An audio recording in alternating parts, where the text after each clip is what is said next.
Cubic.com présente, en partenariat avec mo5.com, Antiquitech, l'émission qui ravive la mémoire en Technicolor.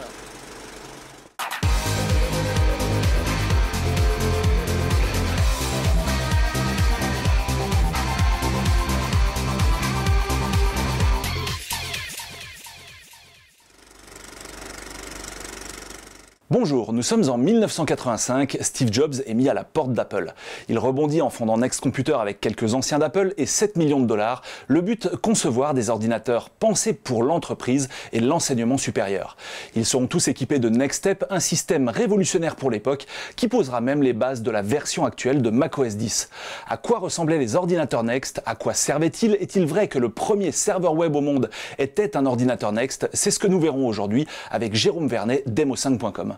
Jérôme, bonjour. Bonjour. Alors, est-ce que c'est vrai que le premier serveur web au monde était un ordinateur Next? C'est la vérité, ça? C'est la vérité. C'est Tim Berners-Lee, quand il travaillait au CERN, qui a, à Genève, qui a donc mis au point le premier serveur web sur une machine identique, quasiment identique à celle-ci. D'accord. Donc, il a mis au point la partie serveur, la partie le HTML, le langage du web, et le client, le navigateur web, sur donc une machine de ce type-là. Le premier serveur web, c'était une machine Next. Exactement. Et cette page aujourd'hui est toujours disponible. Alors on imagine qu'elle tourne plus sur un Next. Elle doit plus tourner, non, elle doit plus tourner sur un Next, mais elle est toujours en ligne. L'adresse, on peut la trouver. On tape simplement sur Google First Page Web. Okay.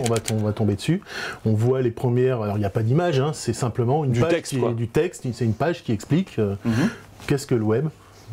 Qu'est-ce que le HTML, etc. Et voilà, c'est tout. Alors déjà, la première question, c'est à quoi ressemble le Next? Donc là, on voit le cube, mais alors face caméra, on voit peut-être pas forcément tous les détails. Donc on va peut-être incliner la machine. Incliner la machine. Donc déjà, le Next Cube, ça c'est une version ultérieure. D'accord. Next Cube, c'est pas le tout premier. On verra tout à l'heure les différences. Mais déjà, ce qu'on voit, c'est un cube, ok, un magnésium, un design à la sauce Steve Jobs. Ok, donc quand même bien lourd là, le bébé. C'est pas mal lourd, en effet. Ça fait un peu accordéon là, tu vois, sur les bords. Voilà, ça se plie pas du tout, c'est très solide. Et contrairement à la légende, c'est en magnésium, mais ça ne brûle pas. Ok, donc voilà, là on voit l'arrière du cube. Donc ici, c'est une machine, c'est la dernière machine, un Motorola 68040, 25 MHz dans cette config. Donc en fait, la machine elle-même est ici. Donc on a ici le connecteur qui va sur l'écran. Donc ici c'est connectique réseau, je vois pas tout. Alors là c'est déjà, c'est déjà un petit peu RJ45 BNC. C'est un peu à l'avant-garde parce que finalement avant tu avais un peu que du BNC. C'était essentiellement du BNC à cette époque-là encore. Donc là quand tu avais du RJ45 à cette époque, c'était juste incroyable quoi. Voilà.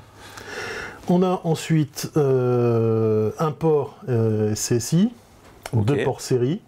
Et ça, c'est le port qui permet de communiquer avec le DSP qui se trouve à l'intérieur de la machine. Ça ne va pas sur n'importe quel écran, cette machine. Ce sont des machines qui ont été conçues dans un but professionnel, essentiellement.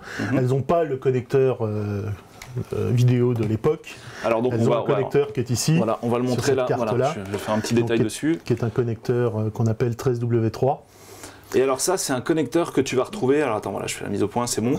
C'est un connecteur que tu vas retrouver sur quoi, ça, finalement? Sur des moniteurs professionnels, voilà. Next. Donc ça, c'est l'ancêtre de l'HDMI, enfin... Oui, on peut voir ça comme ça. C'est effectivement ça, parce qu'en fait, c'est une prise qui transporte à la fois un signal vidéo et qui peut transporter, par exemple pour le Next, le clavier et la souris peuvent passer par cette prise-là. D'accord, ok. Voilà. Donc c'est pas le signal audio, par contre? Pas le signal audio, à ma connaissance. Ok. Donc voilà, alors qu'est-ce qui est équipé de ça, à part Next? Sun. Station de travail SGI par exemple? Les stations de travail SGI, Silicon les Graphics. Sun, Silicon Graphics qui ont ce genre d'écran. Et en ce qui concerne Silicon Graphics, c'est compatible complètement avec le Next. Ok, voilà. Donc là on a vu un petit peu le design, donc tu peux nous parler aussi également de l'écran quand même rapidement, parce que c'était quand même un design assez avant-gardiste, hein, l'écran, pour l'époque. Donc voilà l'écran qui accompagnait le Next Cube. Donc c'est l'écran qui accompagne le Next Cube qui va avec, c'est un écran monochrome, noir et blanc, haute définition, il a le même design qui va bien avec le cube et il y est complètement lié. Alors aujourd'hui finalement peu de cubes fonctionnels parce que le système était stocké sur un... Alors les cubes originaux en fait utilisaient un lecteur magnéto-optique. uniquement un lecteur magnéto-optique, pas du tout de disque dur. Donc tout le système était dessus. Tout le système était dessus, vous démarrez dessus, vous installez sur ce lecteur magnéto-optique. Le problème, c'est que c'est une mécanique qui est extrêmement fragile, elle ne supporte pas la poussière. Elle a été conçue à une époque où aussi on faisait pas mal d'économies électroniques. Donc en gros, il n'y a plus de lecteur magnéto-optique en état de fonctionner. Des gens ont commencé à trouver des moyens pour les réparer, mais c'est extrêmement difficile. Mais on va quand même voir une machine fonctionnelle dans quelques instants. Alors, à peu près en même temps. C'était en même temps. Entre ce modèle-là et les modèles qu'on va voir en dessous, c'est des modèles qui ont été présentés à peu près en même temps. Donc voici une Next Station. Alors c'est beaucoup plus petit, on remarquera. Donc là tu posais ton moniteur par-dessus. Voilà, on pose le moniteur par-dessus, c'est format pizza box en fait. À l'intérieur, c'est quasiment les mêmes composants. Celle-ci est même plus puissante que le Cube en fait. D'accord. Voilà. On retrouve les mêmes prises à l'arrière, à peu près. Hein, on a déjà vu sur l'autre. C'est rigoureusement la même. Donc là, on a vu le principal de la gamme Next, donc Cube ou Next Station. Et puis après, dans la seconde partie d'émission, on va cette fois regarder ce que ça donnait au niveau de l'OS. Allez, on y va, c'est maintenant. Alors ça y est, maintenant on passe à la démo pratique et là on a un petit peu galéré pour mettre tout ça en place, hein, disons-le clairement. Mais ça y est, ça marche. La station, ton ordinateur Next fonctionne et on va découvrir un peu le système ensemble. Voilà. Alors finalement on dit que ça pose les bases d'OS 10, mais en quoi, pourquoi, comment, c'est peut-être ce que tu vas nous montrer justement. Alors, déjà c'est un Unix, donc c'est multi-utilisateur, donc je vais me loguer. Ok. Donc quand on lance la session, on arrive sur ce que Steve Jobs et ses ingénieurs ont appelé le workspace. Ok. Voilà, donc en fait c'est l'équivalent du Finder sur Mac, tout simplement.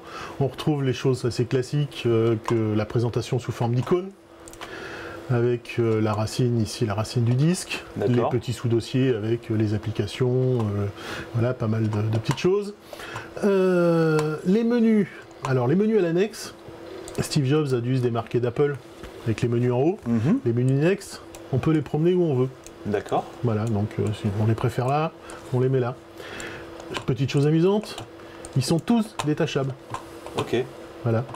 Donc si on utilise des menus, on peut se les mettre où on veut. Voilà.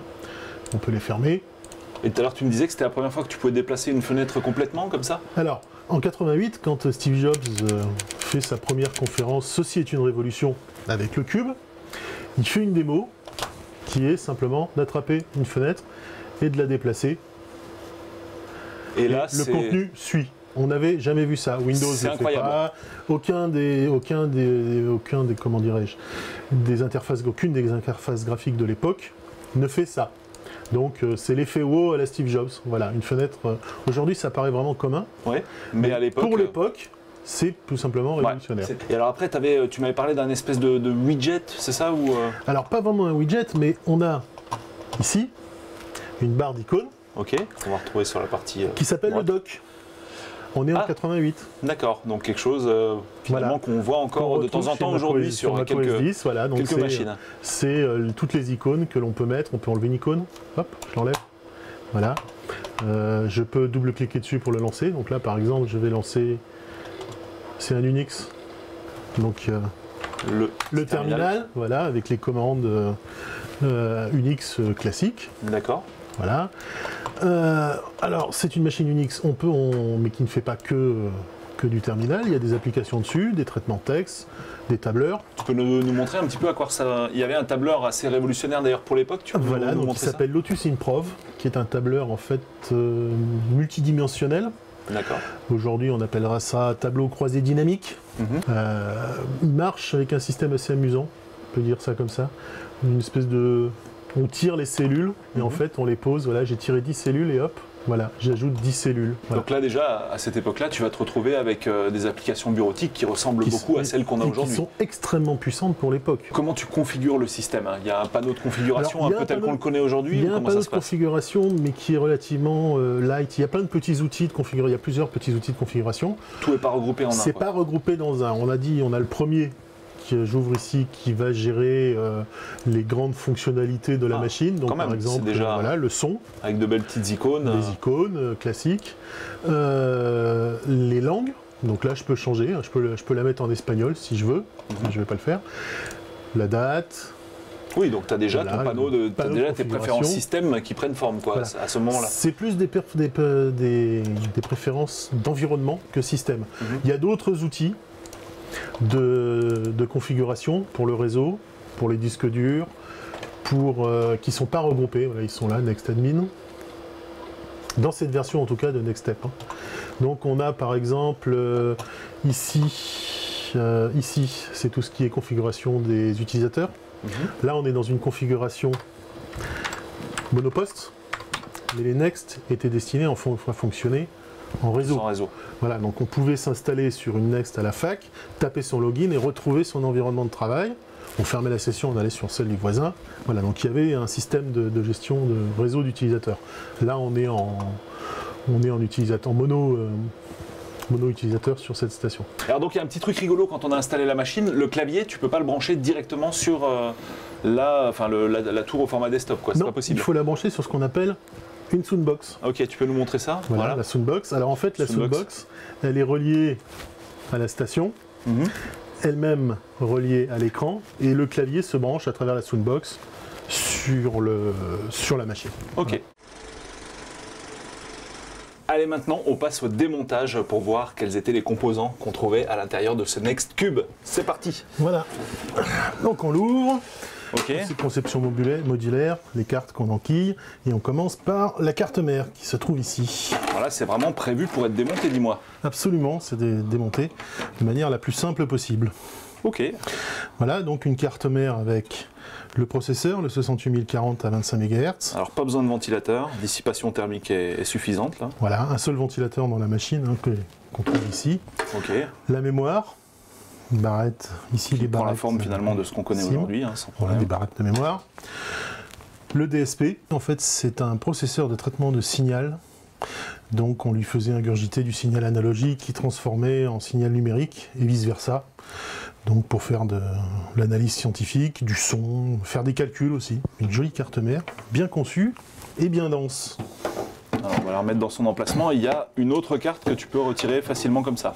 Ici, en fait, on a une carte vidéo complémentaire à celle qui était intégrée à la machine. Donc c'est l'équivalent de votre, si j'arrive à la sortir, voilà. Okay. C'est l'équivalent d'une carte aujourd'hui de PC de votre GTX 660. Donc juste ça, c'est la carte graphique. Ça, c'est juste une carte graphique. J'ai l'impression que tu viens de me ressortir une deuxième carte mère avec les barrettes mémoire dessus, tout voilà, ça. Donc ça, c'est la mémoire vidéo. Ici, on a un processeur Intel. Et donc c'est une carte qui fait à la fois vidéo et audio aussi. On a des sorties audio, si tu les vois ici. D'accord, alors que tu as forcément... Enfin, je veux dire, c'est la carte vidéo qui est fournie avec ou c'est une carte vidéo de gamme supérieure? C'est une carte qu'on appelle carte Next Dimension, c'est une carte qui est fournie en plus. En plus, voilà. Ok, ça marche. Et là, tu trouves le bloc d'alimentation sur la partie centrale, quoi, avec les disques durs. Là, c'est quoi, lecteur disquette ou magnéto-optique? En haut, on a un lecteur de disquettes. Là, on a un lecteur de disques durs qui est manifestement pas d'origine parce qu'il n'est pas fixé. Okay. Et en dessous, donc le lecteur de magnéto-optique, probablement en panne. Très bien. Voilà. Et puis donc, Steve Jobs avait l'obsession des machines qui faisaient pas de bruit. Okay. Donc la machine a juste un gros ventilateur à l'arrière. Pour tout. Pour l'ensemble de la machine. On l'entend quand même. Donc finalement, comme un peu avec le nouveau Mac Pro qui a une seule ventilation centrale. Exactement. Steve Jobs avait manifestement une obsession pour le cube. Il le refera plus tard, mais ça avant. C'était son bébé. Très bien. Bon, bah maintenant, on va passer à la conclusion. Alors voilà, on arrive à la conclusion de cette émission. Et pour toi, qu'est-ce que cette machine a apporté principalement au monde de l'informatique? Alors, elle a eu déjà un succès d'estime. 50 000 machines à peu près produites jusqu'au rachat de Next par Apple. Qu'est-ce qu'elle apporte au monde d'aujourd'hui? En fait, la machine, pas tellement, mais en tout cas l'OS qui était à l'intérieur, il apporte ce que beaucoup de gens utilisent aujourd'hui, c'est-à-dire c'est l'ancêtre direct de macOS 10. Voilà. Donc les bases étaient déjà dans cet OS, en matière de gestion de l'affichage, en matière de rendu entre ce que vous avez à l'écran et ce que vous aurez à l'impression. Parce que On retrouve déjà ça dans cet OS-là. Voilà. Avant, quand tu avais quelque chose à l'écran, quand tu lançais une impression, tu n'avais pas forcément la même chose. On n'a pas forcément la même chose, et en particulier, on n'a pas forcément la même qualité, le même rendu. On peut, sur le Next, parfaitement voir ce qui était à l'écran, être parfaitement rendu sur l'imprimante qui était vendue avec. Donc le WYSIWYG, mais pour l'impression, quoi, finalement. C'est ça. What you see is what you get. Ce que Vraiment. tu vois sur ton écran, tu l'as à la fin sur ta feuille quand elle sort. Ce qui n'était pas le cas forcément systématiquement sur toutes les machines de l'époque. En tout cas, beaucoup moins bien fait sur les machines de l'époque. Oui. Donc ça, un gros apport. Après les fenêtres aussi dont tu avais parlé, que tu peux vraiment déplacer dans leur intégralité. La partie GUI, la partie gestion, la partie fenêtre, le look que l'on retrouve, la manière d'utiliser un environnement graphique qui a été poussé et qu'on retrouve donc dans macOS 10 10 ans plus tard. Et pour finir, la suite, donc Next, c'est devenu quoi finalement? Donc Next en 96 est racheté par Apple pour environ 400 millions de dollars, si ma mémoire est bonne. Et Steve Jobs fait un retour triomphant que l'on connaît à la tête d'Apple quelques mois plus tard et va travailler au redressement d'Apple qui était quasiment, on va dire, morte en 1996 et présenter simultanément, enfin un petit peu plus tard l'iMac et ensuite macOS 10 en 2001. Voilà, on arrive au terme de cette émission, une émission vraiment très intéressante puisqu'elle nous a permis de découvrir une machine qu'on ne voit plus aujourd'hui que dans les musées, qui reste quand même très très rare et ça n'a pas été évident justement à mettre en place, notamment pour trouver du matériel qui fonctionne encore aujourd'hui, puisque les premiers étaient équipés de disques magnéto-optiques qui aujourd'hui sont quasiment tous HS, quoi. Donc ça, on te remercie vraiment d'avoir fait tout ce travail de préparation en amont de toutes ces machines, quoi. Et quant à nous, on se donne rendez-vous pour une prochaine émission qui vous permettra également de découvrir une machine comme celle-ci ou un standard qui a marqué son temps dans le domaine de l'informatique. À bientôt. Ciao. Bye. Merci.